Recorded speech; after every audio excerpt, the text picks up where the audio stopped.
আসসালামু আলাইকুম সবাইকে। কেমন আছি সবাই? আশা করছি সকালে অনেক বেশি ভালো আছি।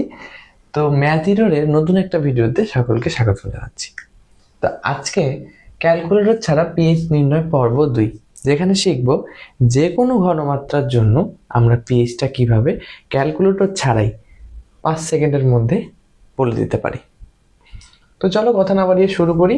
এখানে আমি একটা কোয়েশ্চেন লিখেছি, 5 10⁻7 মোলার নাইট্রিক অ্যাসিডের পিএইচ কত? ওকে, আচ্ছা, যেহেতু পিএইচ নির্ণয় করতে বলেছে তাহলে আমরা শুরুতে পিএইচ এর সূত্রটা লিখি। তো পিএইচ এর সূত্র হলো পিএইচ সমান মাইনাস লগ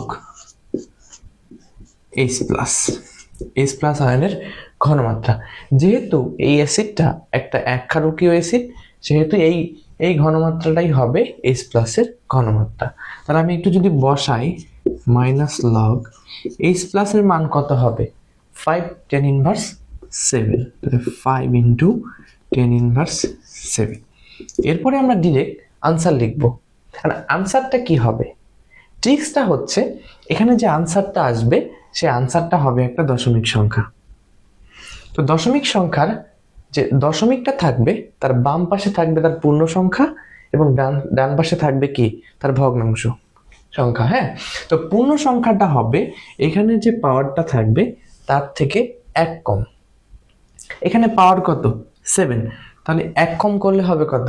পূর্ণ সংখ্যাটা হবে 6। ওকে, মানে আমি আবার বলছি, এখানে যে পূর্ণ সংখ্যাটা হবে সেটা হবে এখানে যেটা থাকবে পাওয়ার হিসেবে তার থেকে 1 কম। এখানে 7 আছে, তাহলে এখানে পূর্ণ সংখ্যা কত হবে? 6। আচ্ছা, আর এই পাশে ভগ্নাংশ হবে এখানে যেটা থাকবে তার থেকে কিছুটা কম। কিছু কম মানে কি? 5 আছে, তার মানে কিছু কম 3 4 এরকম কিছু একটা, আমরা ধরে নিচ্ছি 3। তো এটা যেহেতু এমসিকিউর জন্য আমরা শিখছি, মোটামুটি পূর্ণ সংখ্যাটা ঠিক আছে।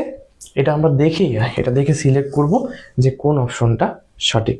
তো এটা কিন্তু দেখেই বলা যায় যে কত হবে। আশা করছি সবাই বুঝতে পেরেছি। এরপর নতুন আরো একটা ভিডিও নিয়ে আসবো। ততক্ষণ পর্যন্ত সকলে ভালো থাকবো। আসসালামু আলাইকুম।